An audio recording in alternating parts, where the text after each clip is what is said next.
Hello, it's Marty Lee here and welcome to the ReNewy Living podcast. This is a show that helps you live sustainably. All it takes is a reduce and reuse and start where you live approach. Based in Newcastle, Australia, each conversation will be with changemakers in my community who are doing good for people and planet. You'll discover how community, culture and our natural environment intertwine to create a positive environmental impact. Together, we'll learn how to naturally embed sustainability into our unique lifestyles. So join me on the ReNewy Living podcast. Rather than stockpiling your growing needs to be repaired collection at the back of the garage, consider taking it to your local repair cafe. Repair cafes are dedicated to helping you extend the life of your belongings. Thanks to local volunteers Doove and Gabrielle Clappison, places like Lake Mac Repair Cafe ensure your items get a second chance, lasting for many more days and years to come. Hi, Gabrielle. Hi, Marty. Hi, Sam. Welcome. Thank you. Thanks for having us. The concept of a repair cafe first started in Amsterdam in 2009. What is a repair cafe? It's a fun place where you can come and get things fixed. There's a great opportunity to be with like-minded people and it's community orientated. Yeah, it's a really nice place where we bring together people who have these skills in fixing things and the opportunity for people to come in and have their things fixed. So there's kind of two sides to the benefit of it. The volunteers get just as much out of it as the people that come in. Let's start with one of the sides. Let's talk about the volunteers who come to the repair cafe and they're the people who are the fixers. Tell me about their experiences. So I think there's a really vast array of people that volunteer. It's not just the older retiree that you would expect. We have younger people. We have people that are there for the social element. It's a way to connect with other people that like to tinker. But ultimately, I think people get this great satisfaction of being able to share a skill. And a lot of those skills are being lost. So they can share, they can teach, they have a cup of tea, they have something to eat. And all the people that come in always sit with the volunteer as the thing's being fixed. So there's also that element of interaction with the person that comes in. What kind of skills does a volunteer need? Being friendly helps because you really don't know what's going to come in on the day. So it can be quite exciting not knowing, and then that can also be a challenge. So I think really personable skills, because we do like to encourage people talking, and it's sewers and electricians. So we have some tradies that will share their expertise. Tool sharpeners, so the ability to sharpen an axe or an axe or your secateurs. Yeah. Yes. We've got people that are handy with woodwork. We've had people offer to come that are good at fixing jewellery, for example. And so whatever we have in terms of expertise is what we then offer to the public. So fixing anything. And then, of course, we've got this whole group of volunteers that help with the non-fixing. So the Repair Cafe is not just about fixing. It's about a place for people to come together and chat. And so we have our people in the kitchen making tea and coffee. Sometimes we run workshops. We have our greeters. There's a wide range of opportunities to volunteer. And if you've got 10 minutes or you've got a couple of hours, we can certainly do with the help. It just really shows how much of a community effort is involved in doing something like the Repair Cafe, where you need not just people at the forefront, like the people who've got those scene skills, but those, as you said, the greeter. My mum is perfect at doing that, and she volunteers at her local Repair Cafe as well for that same reason. Is that's her skill set that she feels comfortable in sharing. So unlike Gabby, I'm not good at fixing things. So my skill is coordination. Love it. You've always got to have a coordinator to make it work really well. Yes. I mean, coordinators are a really important part of volunteering. What is your role at the Repair Cafe? Have you been coordinating since the inception? So I shouldn't say that it's just me coordinating. Gabby also coordinates the Repair Cafes. But yes, Gabby and I have been a part of this from the beginning. And really, I guess it's a matter of letting people know that it's on. It's a matter of pulling together volunteers, setting up. Booking the rooms, advertising. Yeah, insurances, all that kind of back end, not sexy stuff. No, but important. Yeah, funding, lots of different elements, I guess, that happen on the back end that you don't always see. And that's the case with so many community efforts, isn't it? It's a lot of back end work that happens. How long has your repair cafe been going for? Since 2016, we had a conversation of we really need this in the community. How can we make it happen? I think there was probably a good few years of toing and froing, and I think it was maybe 2018. We got together with another sustainable neighbourhood group. Do you want to just do a quick side note about a sustainable neighbourhoods group? The Sustainable Neighbourhood Alliance oversees a whole heap of volunteers that are empowered to live more sustainably within their community. And they're just pockets around Lake Macquarie. We have, I think, 11 or so different groups in the different suburbs. And it was Toronto Area Sustainable Neighbourhood Group and Warners Bay Sustainable Neighbourhood Group that got together and said, yes, let's make this happen. And then over time it's evolved, and Sam and I have just run with it from Warners Bay Sustainable Neighbourhood Group. Excellent. So you've got the support there of an initiative that's a bit more of a broader scale entity. Yes, it covered our insurances, gave us a bit of a discount to council buildings. So it was a great way to start. But not all repair cafes start like that. Quite a lot of them just are a bunch of people that go, we need this to happen in our area, let's make it happen. And they get insurance and then they go for it. Go back to the beginning days. So you've had this idea, you've got the repair shop, then what happened? It was a slow burn. And I think sometimes you have these expectations that you'll build it and they'll come. And eventually they did. But I guess the challenge was that a lot of people didn't even know what a repair cafe was. And that probably is still the case for a lot of people, although I think it's becoming more commonly known. So really, we had the volunteers, we had the events that we were running, but we didn't have the punters at the beginning. We didn't have anyone actually coming in. And then eventually the community got to know when they were on. They started understanding what it was that a repair cafe offered. And, you know, we went all in with this one last-ditch attempt to make this a success, and it was massive. We had like 120 or 130 people through the doors, and we thought to ourselves, yeah, okay, we're onto something. This is going to work. It just took a bit of time. How many years until that happened? Because there was a bit of a COVID situation that happened in the middle there, wasn't there? So that was just before COVID. It was the day before we went into lockdown. Yes, and I was there for that one as well. It was a massive event. It was and massive. Then because the repair cafe is essentially a people-centric place to be. Yes. And then COVID sort of unsettled that. So after COVID, we had some big events again, and then we shifted location. The Land Care and Sustainable Living Centre. That's where you're currently at. Correct. It's a lovely venue, slightly out of the way compared to our old venue. And so we've gone through a process again of rebuilding, patrons knowing where we are, people knowing where we are, and building numbers up again. But we've also had all these other opportunities that have come since. We're helping Cessnock at the moment get repair cafes happening out there. We were involved in Newcastle repair cafes getting up and running. We're branching out. We've done a few in odd places at different community centres. We're possibly doing one coming up in a pub, which will be a bit of fun. Oh, that's great. Going where the people are. Yes.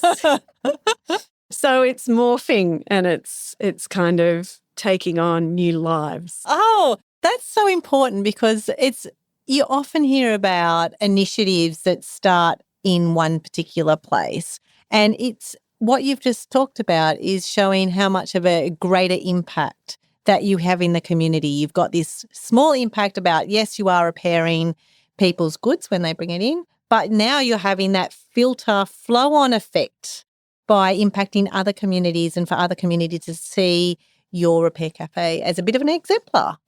So this is something that Gabby and I are very interested in at the moment, or very invested in. We're trying to map out all of the relationships and the networks that have started as a result of the Repair Cafe. It just keeps growing and growing, doesn't it? All these little connections that you hadn't actually thought of before. Like a simple story is one of our repairers, Mojo. He's in his 90s. He loves fixing things, and just coming every couple of months to our Repair Cafe wasn't doing it for him. So Gabby actually connected him with the Newcastle Toy Library. So now he repairs all the broken toys for the Newcastle Toy Library. So that's just one little connection as an example, but there's 10s, 20s, 30 different connections that are permeating out from the one initiative. We've had the opportunity to attend the National Right to Repair Summit in Canberra. So that's been very good to see that it's working at a national level to get rid of design obsolescence. And that's really important in days like today, where it seems that products are designed to not last. Correct. And particularly with their warranties as well, like the short warranties that they have. Does that impact upon what kind of items that you see at the Repair Cafe? Yes, it does. And there's a particular toaster and kettle brand that as soon as they walk in, we just say, sorry, we can't fix that.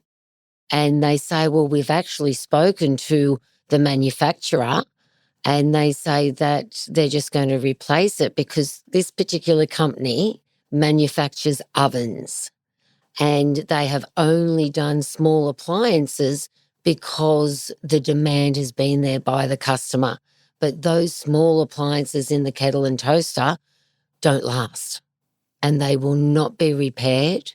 They can't be repaired. And when you speak to the manufacturer, they just say, just dump them and we'll buy another one. Oh, that is such a shame. Interestingly, a lot of appliances our electricians can't even get into to try and see if they can be fixed. So, it's one of those things. I've never pulled apart a toaster or a kettle or a microwave or anything like that. So when you say they can't get into them, what do you mean? they've effectively been designed such that you can't use a screwdriver. You need to have a particular tool. And because we've been doing the national right to repair, there is some manufacturers that have actually gifted those tools to some repair cafes so they can get into those items. And some manufacturers glue their items sealed, and you need the correct solvent to unglue it. Then you can get into the casing. Wow, the things you find out when you're involved in a repair cafe. Where does the responsibility sit? Is it us as a consumer, or is it actually something that needs to be far greater and go back to the brands? So, I think there's some positive changes in terms of the consumer side of things. I guess people are becoming more aware that this is even an issue. There's talk around possibly having like a rating system for repairability for items, but the conversation around consumers always really annoys me, to be honest, because I feel that, if you produce a product, then you have some responsibility for the life of that product. And often I don't think it's the manufacturers that really end up taking that full responsibility that they should. And that's really interesting, because a lot in life rests upon us as consumers, where it does feel like it needs to be up to brands to take more responsibility, manufacturers to do more responsibility, and then what that actually looks like. Yes, it's a really complex situation, but at the moment we're down the bottom trying to figure out solutions to complex situations that sometimes we don't always have control with. A consumer goes and buys an electrical appliance, there should be some sort of assumption that will last a decent amount of time. For a consumer to then have to go and do the research and try and figure out whether the appliance will last for 5, 10 or 15 years based on reviews is a lot to ask of an individual, really. Has this taken you on a different trajectory of finding out why they actually do this? Yes, that's why we started participating in the National Right to Repair Summit, because we need to get to the manufacturers. Because as a consumer, we're actually stuck with that product. And you go and buy the product in good faith that it's going to last a reasonable amount of time. And I know when I was a little girl, we bought items and they would last, decades sometimes, but certainly years, where we buy items now and it just seems to just die just when that warranty has given up. It's a couple of weeks after that. And as we've been doing the research, we now understand that that is all part of their design. That's shocking. Well, we are in a capitalist society. So the more they get us to buy, the bigger the divide between the rich and the poor becomes. But in my view, we need to change from a capitalist society to a linear society, because we can't keep just taking and making and wasting. We need to not go to those natural resources. We need to use what's already within the system. Do you mean that you'd prefer a circular economy or a circular society because we're already on a linear model? Correct. Okay, so the linear model is that make, take, and waste. Waste, yeah. And the circular economy is to keep everything inside the loop. in circulation for a lot longer as well. So Yes. that's one of the good things about the Repair Cafe, that you're trying to come at a grassroots level and to see what a circular economy looks like for the community. I think a lot of people actually do want to fix things too. I think partly there's just not the number of repairers out there anymore. People just we don't have fix-its. I think they exist, but not as businesses.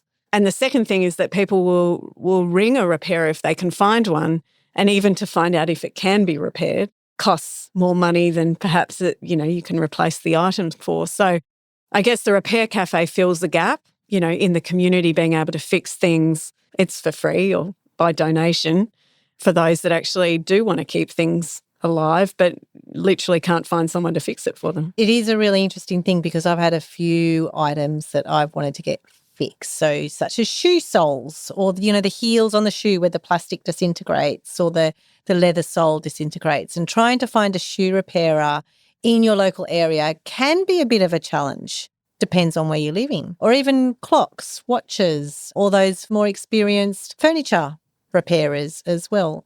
And are they willing to repair? Well, we had a commercial juicer come in. It was rather big. I think she brought it in on 2 trolleys, and she had spoken to 4 people previously to get it fixed, and they all said no.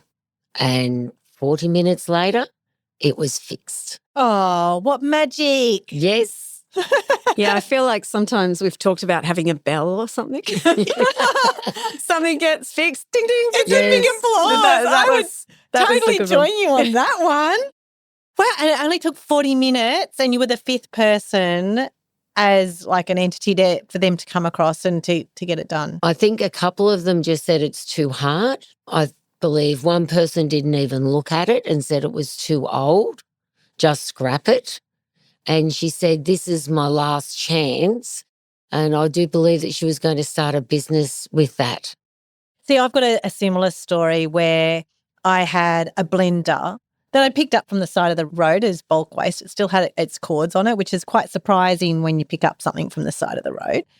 It worked, but then sometimes it didn't work. It was a little bit fickle. So I actually brought it along to the Repair Cafe, and it's only because of that the repairer at your cafe said, you just need to put the blender jug on at this angle instead of that angle, like the angle where you think you need to do it with the handle on the right side. It needed to go a different way, and then the connections worked. Great.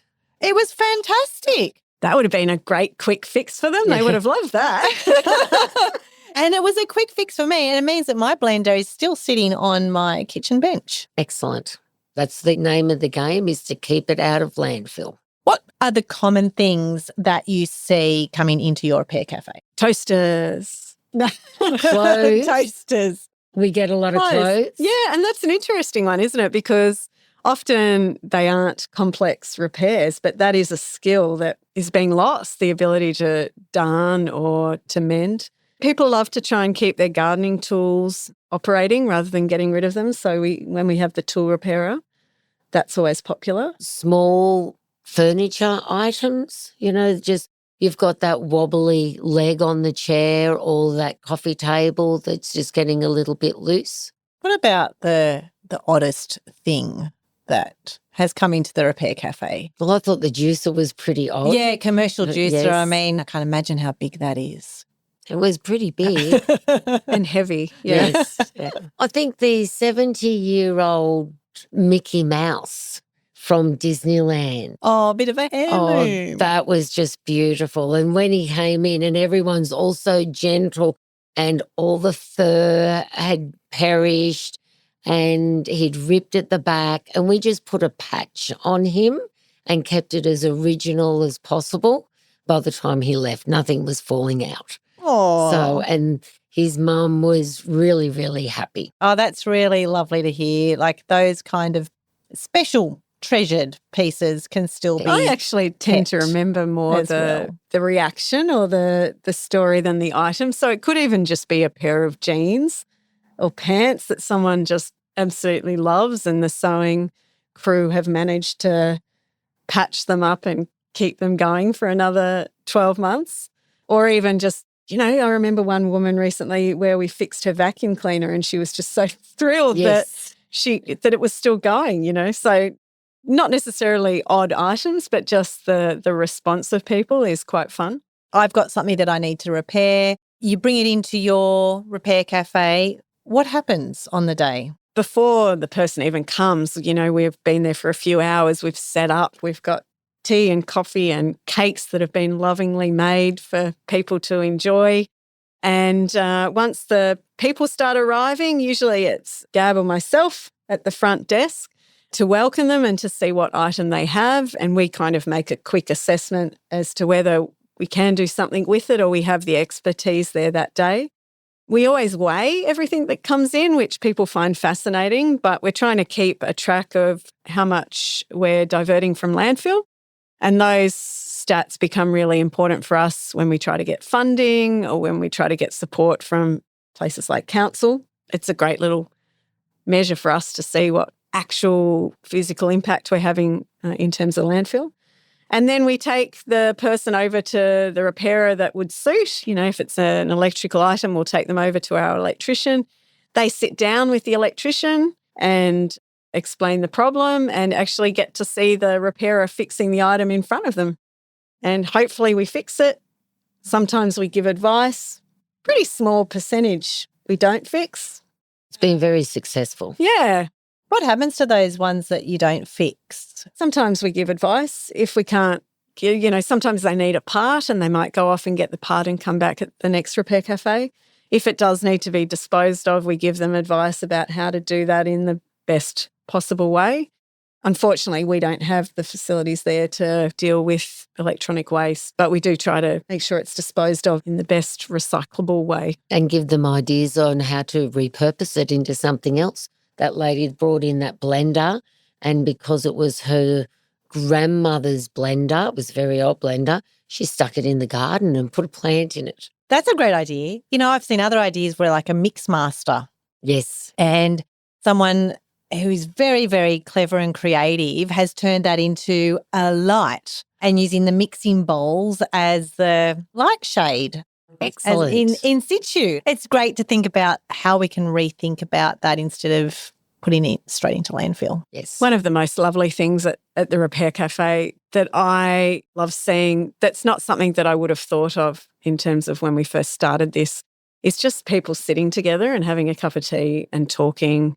I remember one man and an older lady, they realised they lived close to each other and he offered to mow her lawn. At the end of an event now, I'm more excited by the little conversations that I've heard and the connections that you see. Maybe that just the repairing or that item is the conduit for the conversation. You may have to wait, if you've got an electrical repair and our repairer's busy, there might be a little bit of a wait, which kind of forces people to sit together and have a cup of tea and engage with each other. So I would almost say that's my favourite bit now. I love the kids' deconstruction zone because, when I was a kid, I always wanted to see what was inside that TV, and if we can't fix those items, they get to pull it all apart and see what's inside. That is also interesting because I've done that with keyboards.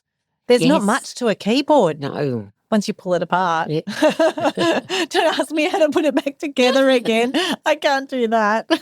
What's the bigger impact that the Repair Cafe has on the community from an environmental perspective or a long-term financially sustainable perspective? From an environmental perspective, I think obviously we have these statistics of how much is getting diverted from landfill. And let's be honest, it's a tiny amount compared to the amount of stuff that gets dumped.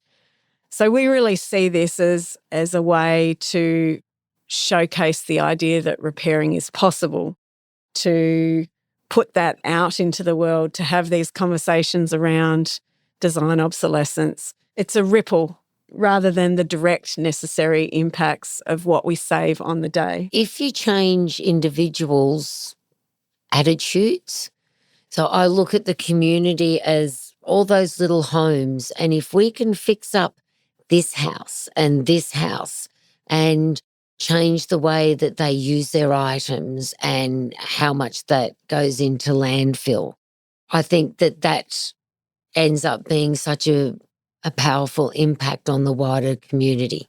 And that's my goal, is to have those one-on-one conversations with people that just spark something in them to think, oh, there is another way of doing it, instead of, oh, that frame broke. It's only, I'll just go to Kmart because I can get a $5 Kmart frame, instead of spending that little bit of time and gluing it, because it's not the $5 frame. It's all that natural resources and the transport and everything just to get it there to sit on the shelf ready for you to come in.